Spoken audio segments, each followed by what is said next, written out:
Radical Islamists Boko Haram have been operating in Nigeria for at least 10 years. Recently, their increasingly violent tactics have led to scores of deaths and attacks on churches in northern Nigeria, including suicide bombings. There are also reports of Christians indiscriminately killing Muslims in retaliation. Here to shed some light on the effect this jihadist group is having on Africa's most populous country is Deputy Editor of London-based newspaper Nigerian Watch, Chuk Ike. Chuk, who exactly are Boko Haram and what do they want? Well, Boko Haram is largely an Islamist sect based in northern Nigeria, where most of the country's Muslim population is based. Now, the word or the name Boko Haram actually means in the Hausa language, which is the main language of the north, Western education is forbidden, and this is one of their key ideologies, as well as the establishment of Sharia law in the north and throughout Nigeria. They've been around for at least 10 years. Why are we seeing an escalation in their violent tactics right now? There's a couple of reasons why we're seeing an escalation in the violence. Firstly, we are hearing of connections with other international terrorist organizations, such as Al-Qaeda's Algerian branch, and also Somalia's Al-Shabaab. The other reason is that Nigeria is currently in the throes of an economic boom. Its economy has been growing at a good rate for the past 3 years.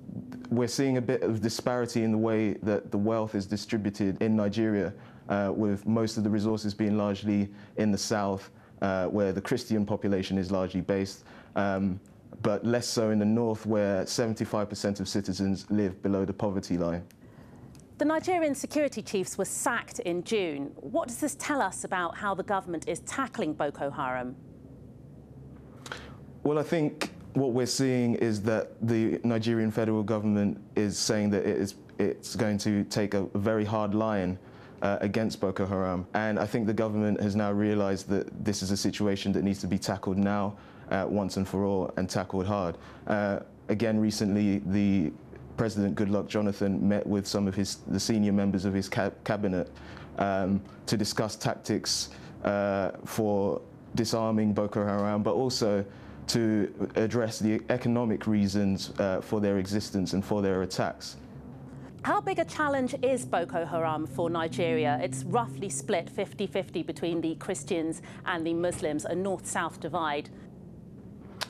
It's a very big challenge, and it's one that has been around for a long time.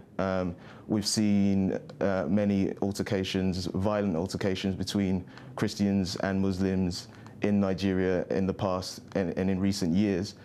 However, Nigeria has shown in the past that it can deal with militant insurgency. We saw 2 years ago when the late President Umaru Yar'Adua was in charge. The amnesty program in the Niger Delta region, which previously was the most volatile region in Nigeria.